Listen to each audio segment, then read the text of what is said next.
Hello friends, welcome to my YouTube channel. आज अपना जो इस वीडियो में टॉपिक है वो है सांख्यिकी के अंदर ही है दंड आलेख और आयत चित्र। यानी इस वीडियो में अपन दंड आलेख और आयत चित्र के बारे में पढ़ेंगे। दंड आलेख और आयत चित्र और एक और होता है अपना पाई चार्ट। पाई चार्ट इसके अंदर से तीनों के अंदर से हर एग्जाम में लगभग हर एग्जाम में 2 या 3 क्वेश्चन आते हैं और इनको सोल्व करना बहुत ही आसान है। सबसे पहले अपन आज पढ़ेंगे दंड आलेख और आयत चित्र, इस वीडियो में पढ़ेंगे। तो सबसे पहले अपन देख लेते हैं दंड आलेख क्या होता है। तो वीडियो शुरू करने से पहले अगर आपने चैनल को सब्सक्राइब नहीं किया है अभी तक तो चैनल को सब्सक्राइब करें और अपने दोस्तों के साथ इसे शेयर करें। कमेंट में बताइए वीडियो आपको कैसा लगा। तो देखते हैं सबसे पहले दंड आलेख। दंड आलेख के अंदर क्या होता है, अपने पास एक ग्राफ होता है जिसके अंदर अपने को दो अक्ष अपने को दी जाती हैं। जैसे एक्स अक्ष दे दी जाती है, दूसरी वाई अक्ष दे दी जाती है, और इसके अंदर अपने को ऐसे कोई टाइम दे दी जाती है या किसी व्यक्ति की आय देते हैं, जैसे किसी का नाम देते हैं, कंपनियों की अलग अलग अपने को आंकड़े दिए जाते हैं। जैसे अपने को दे दिया ए नाम का कोई कंपनी है, बी नाम की कोई कंपनी है, तीसरी सी है और चौथी कोई डी है। इस प्रकार अपने कंपनियों की संख्या देगा या कोई व्यक्ति देगा, कुछ भी अपने को देगा। उसके बाद जैसे कंपनियां अगर दी हैं तो बताएगा इसका उत्पादन इतना था। जैसे इस साइड अपने को उत्पादन ले लिया जाता है एक अक्ष पे वहीं पे, और नाम ले लिए अपन ने एक्स अक्ष पे। तो जैसे मान लो ये 10 है, 10,000 टन हो जाएगा।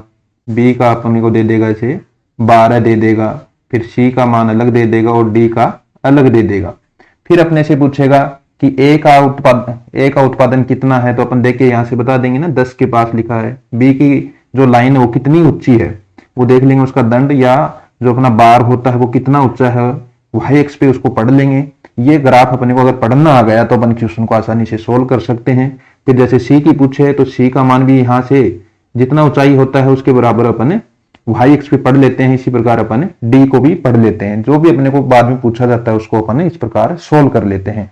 ये तो अपना दंड आलेख था। दंड आलेख और आयत चित्र लगभग समान ही है, लेकिन दंड आलेख में जो अपने को बार दिए जाते हैं ना, उसके अंदर अपने को गैप दिया जाता है। जैसे ए और बी के अंदर जो भी आएगा इनका ग्राफ जैसे ऐसे बनेगा, ए का और बी का जो बनेगा वो इस प्रकार बनेगा कहीं भी, तो इनके अंदर जो जगह होती है बीच के अंदर। लेकिन अगर अपन आयत चित्र पढ़ेंगे तो ए का इतना होगा और उसके आगे से स्टार्ट होगा बी का। तो इतना ही फर्क है, बाकी पढ़ने में और क्वेश्चन सोल्व करने में कोई फर्क इनमें नहीं है। इनको लिखने के रूप में ही थोड़ा सा फर्क है। तो अपन देखते हैं, अपने को एक दे रखा है, किसी व्यक्ति की ये आय दे रखी है अपने को। एक तरफ तो अपने को वर्ष दे रखी है और दूसरी ओर उसकी आय दे रखी है। तो इस साइड दे रखी है अपने को ये 2004-5 की आय वाला ये वाला होगा, फिर 5 और 6 की आय ये है, ये 6 और 7 की आय के लिए ग्राफ है, और ये 7 और 8 के लिए अपने को दंड आलेख खींच दिया है। इधर अपने को मान दे रखे हैं 1 2 3 4 5 6 7, यानी इस तरफ अपने को क्या दी है, वार्षिक आय लाख रुपए में। यानी ये यहाँ पे 1 है तो 1 लाख रुपए है, 2 है तो 2 लाख है, 3 का मतलब है 3 लाख, 4 का मतलब 4 लाख, 5 का 5 लाख, 6 का 6 लाख और 7 का 7 लाख। इस प्रकार अपने को दी है। यानी कोई व्यक्ति है उसकी आय अपने को दी है। तो जैसे अपने को देखना कि 2004-5 में आय कितनी है, तो 2004-5 वाली साल कौन सी है, ये वाला। तो इसके ऊपर जाते हैं कि कितनी ऊंचाई तक गया है। अब ये यहां तक गया है तो इसके इस साइड में वाई एक्स के ऊपर पढ़ेंगे कि कितना है, कितनी ऊंचाई तक का है इसका बार, तो 6। तो कितनी हो जाएगी देखें तो 6 लाख। लिख सकते हैं ना कि कितना ऊंचा बार है उस साल के ऊपर, वो अपने को देखना है अगर आय पूछे तो। इसी प्रकार अपने से कोई पूछे तो 5-6 की आय कितनी है, तो 5 और 6 के ऊपर 6 जो बार है अपना 5 व 6 साल वाले के ऊपर, तो उसके ऊपर वर्ष के ऊपर देख लेते हैं कौन सा बार कितनी ऊंचाई पे है। ये वाला बार है, ये कितनी ऊंचाई पे है, 7 के बराबर तक है, तो कितनी हो जाएगी 7 लाख है। इसी प्रकार अगले की देखनी हो तो ये देखेंगे यहां से यहां तक, तो ये कितना हो जाएगा 5, तो 5 लाख है। इस प्रकार अपने जो भी क्वेश्चन पूछा जाएगा वो अपन इसका सोल्व कर लेंगे। जैसे अपन यहाँ पे कुछ क्वेश्चन लिए हैं। तो पहला क्वेश्चन है 2005-6 में आय कितनी है। तो सबसे पहले अपने को एक्स अक्ष के ऊपर जाना है। एक्स अक्ष के ऊपर जाने के बाद 5 और 6 वाले वर्ष में जाना है। अब ये तो 4-5 का है तो ये वाला 5-6 का है। अब आय निकालनी है तो इसके ऊपर देखते हैं कि ये बार कितनी लंबाई का है, कितना ऊंचाई तक, यहां तक ऊंचा है, यानी यहां तक ऊंचा है। तो इसको पढ़ते हैं वाई एक्स के ऊपर, यानी इसके बराबर देखेंगे तो वाई एक्स पे क्या लिखा हुआ है 7। तो क्या उत्तर आ जाएगा इसका? आंसर क्या आएगा? 7। और क्या किस में दे रखी है आय? लाख रुपए में। तो 7 लाख रुपए इसकी आय है। इस प्रकार अपन इसको पढ़ सकते हैं। किसी भी वर्ष की आय अपन निकाल सकते हैं। जैसे 6-7 की निकालनी है तो 5 लाख आ जाएगी, यहां तक ग्राफ आ रहा है। और अगर अपने को 7 और 8 की निकालनी है तो ये इसके बराबर है, तो 4 लाख रुपए इसकी आय निकाल सकते हैं। दूसरा बना इसमें क्वेश्चन है, आय में सबसे ज्यादा परिवर्तन कौन से वर्ष हुआ? ये अपने से पूछ रहा आय में सबसे ज्यादा परिवर्तन कौन से वर्ष हुआ। जैसे पहले वर्ष के तो हो ही नहीं सकता क्योंकि उससे पहले का अपने को दिया हुआ नहीं है। तो 2004-5 में तो कोई परिवर्तन अपने को पता नहीं चलेगा कितना हुआ। दूसरी बार 5 और 6 में कितना परिवर्तन हुआ ये देखना है। 4 और 5 में कितनी थी? 6 लाख थी। और 6 लाख से कितनी हो गई अगले साल तक की? 7 लाख, यानी 1 लाख का परिवर्तन हुआ। दूसरा 6 और 7 में कितना परिवर्तन हुआ? 6 से 5 और 6 में तो इतना 1 लाख का हुआ। अब 6-7 में देखेंगे तो ये कितना था? 7 लाख, और अब कितनी हो गई? 5 लाख। तो ये परिवर्तन हुआ 2 लाख का। फिर देखेंगे 7 और 8 में कितना परिवर्तन हुआ? 8 में अब है 4 और उससे पहले वर्ष में थी 5, तो 1 लाख का परिवर्तन हुआ। तो सबसे ज्यादा परिवर्तन कौन से साल में हुआ? 2006-7 में। तो इसका आंसर लिख सकते हैं कौन से वर्ष में हुआ? 2006-7 में परिवर्तन हुआ। कितना परिवर्तन हुआ? 2 लाख रुपए का इसमें परिवर्तन हुआ। इस प्रकार अपन निकाल सकते हैं। और अगर ऐसे नहीं निकालें, सीधा देखना चाहें तो देख लो कि कौन से वर्ष का बार ज्यादा फर्क डाल रहा है। जैसे ये बार पहले वर्ष का परिवर्तन कितना है? इतना सा है। दूसरे का देखें तो ये वाला इतना परिवर्तन है, फिर इतना है। तो सबसे ज्यादा परिवर्तन कौन सा है? इस वाले में है। तो आंसर क्या आ जाएगा? सीधा 2006 और 7 अपना आंसर आ जाएगा। अगर तीसरा क्वेश्चन देखें तो वर्ष 2007-8 की आय में पिछले वर्ष की तुलना में कितना परिवर्तन हुआ? 7-8 की आय में देखना है। 7-8 की आय में 2007 और 8 में आय कितनी है? 4 लाख रुपए है। यहाँ पे कितनी है? 2007-8 में है 4 लाख में 4 लाख है। और अपने को देखना कि पिछले वर्ष की तुलना में कितना परिवर्तन हुआ। तो 6-7 थी, इससे पिछली वर्ष 6-7 में कितनी आय थी? यहां से देखें तो 5 लाख। तो कितना परिवर्तन हुआ? 5 लाख से 4 लाख हुई है। तो 1 लाख की क्या हो गई? कमी हो गई। तो 1 लाख का परिवर्तन हुआ। 1 लाख का परिवर्तन हुआ है। 1 लाख रुपए का परिवर्तन हुआ है। और परिवर्तन में भी 2 होते हैं, वृद्धि या कमी। तो यहां क्या हुई है? कमी हुई है।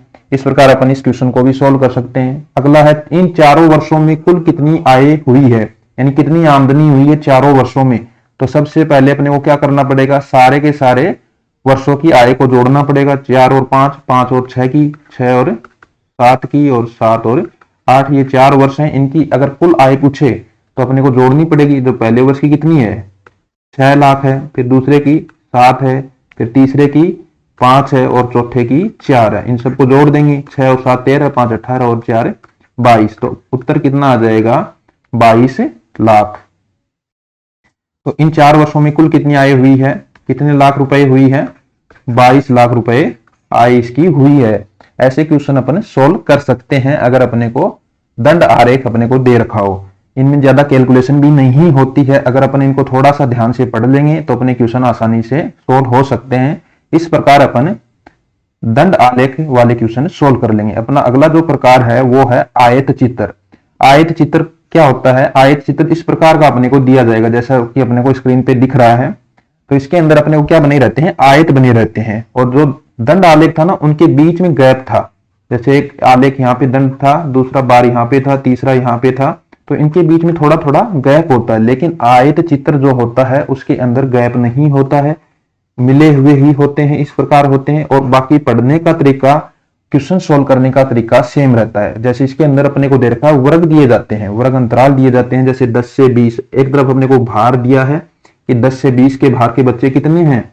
जैसे इस साइड अपने को विद्यार्थियों की संख्या दे दी, दूसरी तरफ अपने को भार दे दिया। 2 अक्ष हैं इसके अंदर भी, एक एक्स अक्ष है, दूसरा वाई अक्ष है। एक तरफ अपने को विद्यार्थियों की संख्या दी है, दूसरी तरफ अपने को बच्चों का भार अंतराल दिया है। अब इसमें लिया, पहला अंतराल लिया 10 से 20, दूसरा लिया 20 से 30, तीसरा लिया 30 से 40 और अगला है 40 से 50। अब इसको पढ़ेंगे कैसे? अगर अपने से कोई पूछे 10 से 20, इस प्रकार इसको पढ़ा जाएगा। 10 से 20 भार वाले, 10 से 20 किलोग्राम भार वाले बच्चों की संख्या कितनी है? अब 10 से 20 यहां से लेके ये वाला है इतना, तो इसकी ऊंचाई देखते हैं। तो इसकी ऊंचाई कितनी है? यहां तक है। तो इसको पढ़ेंगे y x के ऊपर कितनी ऊंचाई है 12। तो 10 से 20 वाले बच्चों की संख्या अगर देखनी है तो कितनी है 12 स्टूडेंट अपने हैं। अगला अपने को देख सकते हैं 20 से 30 वाले, तो 20 से 30 वाला ये अपना आयत है, इसकी ऊंचाई यहाँ पे देखते हैं अपन, ये वाली ऊंचाई होगी इतनी, ये ऊंचाई अगर इस पे देखें इस शख्स पे पढ़ेंगे y x के ऊपर तो कितनी आ रही है 20 से 30 के लिए 16 आ रही है। इस प्रकार अपन इसको पढ़ सकते हैं। अपने से पूछा जाए कि 30 से 40 वाले कितने हैं, तो 30 से 40 की कितनी ऊंचाई है यहां तक है, तो ये वाली पढ़ेंगे कितने हैं 20 बच्चे हैं। 30 से 40 किलोग्राम वजन के अपने कितने बच्चे हैं 20 स्टूडेंट हैं। अगर अपने को पढ़ना पड़े 40 से 50 किलोग्राम भार वाले अंतराल में कितने बच्चे हैं, तो ये इतना ही ऊंचाई है इसकी। तो ये अगर y x के ऊपर देखेंगे इसको तो ये आ जाता है ना 12 स्टूडेंट। अब इसके क्वेश्चन आते हैं ना, उनको पढ़ के अपन इनको सोल्व करना है। जैसे पहला है सबसे ज्यादा विद्यार्थियों की संख्या कौन से भार वर्ग में है, तो यानी सबसे ज्यादा विद्यार्थी पूछे हैं, या तो अपन इनको सबको लिख के भी देख सकते हैं कि 12, 16, 20 और 12। तो सबसे ज्यादा कौन से में है 30 से 40 वाले में है, कितनी है 20 विद्यार्थी हैं। तो 30 से 40 किलोग्राम भार अंतराल में है। दूसरा इसको सीधा करने का तरीका कौन सा है, अपने को पूछा है कि सबसे ज्यादा विद्यार्थी कौन से भार वर्ग में है, तो अपने को देखना सबसे ज्यादा विद्यार्थियों की संख्या देखनी है ना, तो सबसे ऊंचा जो इसमें आयत है उसके देख लेते हैं कि कौन से वर्ग के लिए। तो ये देखो सबसे नीचा है, ये भी इसके बराबर है, ये इससे भी ऊंचा है और ये सबसे अपना ऊंचा है, तो ये वाला अपना सबसे ऊंचा है। तो ये कौन से वर्ग के लिए है 30 से 40। तो यहां से अपन इसको बिना कैलकुलेशन के सीधा लिख सकते हैं कि 30 से 40 किलोग्राम वाला जो भार है उसके अंदर सबसे ज्यादा विद्यार्थी हैं। और अब अपने को अगर सबसे कम पूछे तो यहाँ से अपन सबसे कम में अपने पास 2 हैं। 10 से 20 वाले में भी 12 विद्यार्थी हैं और 40 से 50 में भी अपने कितने विद्यार्थी हैं 12 विद्यार्थी हैं, यानी कि दोनों में समान विद्यार्थी हैं। इस प्रकार अपन सबसे नीचे वाला सबसे ऊंचे वाला जो आयत है उसको देख के बता सकते हैं कि इसमें सबसे ज्यादा संख्या है, और सबसे जो नीचा आयत है अपना उसको देख के बता सकते हैं कि इसमें सबसे कम संख्या है। अपना अगले जो प्रकार का क्वेश्चन है उसको देखते हैं। 30 किलोग्राम से ज्यादा भार वाले विद्यार्थियों की संख्या। एक क्वेश्चन ये भी अपना आ सकता है कि अपने को दिया गया कि 30 किलोग्राम से ज्यादा विद्यार्थी कौन से में है। अब 30 किलोग्राम से ज्यादा किस किस का होगा, 10 से 20 वाला 30 से कम में आता है, 10 से 20 वाला भी नहीं आएगा, 20 से 30 वाला भी नहीं आएगा, 30 से ज्यादा। अब 30 से ज्यादा में एक तो 30 से 40 आ गया, 30 से 40 आ गया, और 40 से 50 भी 30 से ज्यादा में ही आएगा। तो इन दो का अगर जोड़ देंगे इसको और इसको, 30 से 40 वाले में कितने हैं, 30 से 40 वाले में अपन ने पढ़ा था कितने हैं, यहां से लेके अगर देखेंगे तो ये 20 है, और 40 से 50 वाले की ऊंचाई कितनी है, कितने विद्यार्थियों की संख्या है, यहाँ पे देखने पे पता चल जाएगा कितनी है 12 है। तो अगर इस ग्राफ को अपन ढंग से पढ़ लेंगे तो अपने क्वेश्चन आसानी से सोल्व हो जाएंगे। अब पूछ रहा है 30 से ज्यादा, 30 से ज्यादा में 30 से 40 वाले आएंगे और 40 से 50 वाले आएंगे। अब इन दोनों को जोड़ देते हैं तो कितना आ गया 32। तो अपने पास 30 से 40 वाले ज्यादा भार वाले 30 किलोग्राम से ज्यादा भार वाले विद्यार्थियों की संख्या कितनी है 32 विद्यार्थी हैं।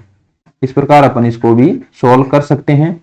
अपना अगला जो क्वेश्चन है वो है 20 से 40 किलोग्राम के मध्य भार वाले विद्यार्थियों की संख्या। 20 से 40 के बीच की पूछी है। अब 20 से यहां से लेके और अपना पूछा है यहां तक, यानी 20 और 40। 20 से 40 की अगर बात करें तो 20 से 40 में अपने पास दो वर्ग आ रहे हैं, कौन कौन से, 20 से 30 आएगा और 30 से 40 आएगा। अब 20 से 30 को भी जोड़ना पड़ेगा और 30 से 40 वाले को भी जोड़ना पड़ेगा। अब 20 से 30 में कितने विद्यार्थी हैं, 20 से 30 का आयत ये वाला है और इसकी विद्यार्थियों की संख्या यहाँ पे दे रखी है अपने को 16 है। और दूसरा अपने को दे रखा है 30 से 40। 30 से 40 की अगर बात करें तो ये वाला है, इसकी विद्यार्थियों की संख्या अपने पास है 20। 16 और 20 को अगर जोड़ेंगे तो 16 और 20 कितने हो जाएंगे, 36 विद्यार्थी इसमें आ जाते हैं। अगला अपना जो क्वेश्चन है वो है 30 से 40 किलोग्राम भार वर्ग, 30 से 40 किलोग्राम भार वर्ग वाले विद्यार्थियों व 10 से 20 किलोग्राम भार वर्ग वाले विद्यार्थियों की संख्या में अंतर कितना है। 30 से 40 और 10 से 20 वाले विद्यार्थियों की संख्या में अंतर पूछा है। 30 से 40 और 10 से 20 ये अपने को दिया गया है इसमें, 30 से 40 और 10 से 20।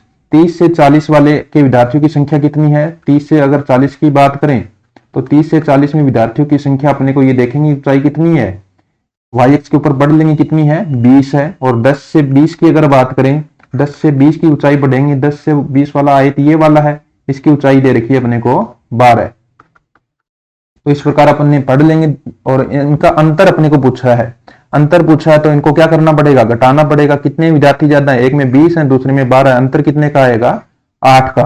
तो इसका आंसर क्या हो जाएगा अपना 8 विद्यार्थियों की संख्या का अंतर है। इस प्रकार अपन इन क्वेश्चनों को सोल्व कर लेंगे। आयत और दंड आलेख वाले क्वेश्चनों को आसानी से सोल्व कर लेंगे। अगर ग्राफ अपने को पढ़ना आ गया तो अपन आसानी से एग्जाम में क्वेश्चन सोल्व कर सकते हैं। इनमें ज्यादा कैलकुलेशन भी अपनी नहीं होती है। कमेंट में बताइए आपको वीडियो कैसा लगा। चैनल को सब्सक्राइब करें और अपने दोस्तों के साथ शेयर करें। Thank you for watching my video. Thank you.